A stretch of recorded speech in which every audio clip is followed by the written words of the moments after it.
अशा खऱ्या भक्ताला मी अमन ज्ञान, दिव्य ज्ञान सदैव देत असतो अर्जुना. कारण तो त्याचे कर्म अलिप्तपणे करत असतो.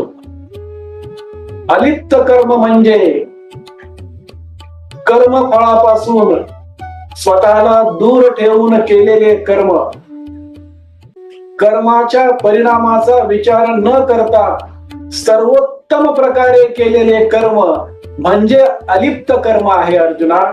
आणि अशा प्रकारचे अलिप्त कर्म हा माझा खरा प्रतिभावान ज्ञानी भक्त सदैव करत असतो अर्जुना. खऱ्या भक्ताची आणखी काही लक्षणे म्हणजे खरा भक्त हा पश्चाताप रहित असतो.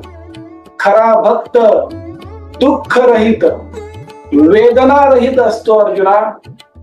खरा भक्त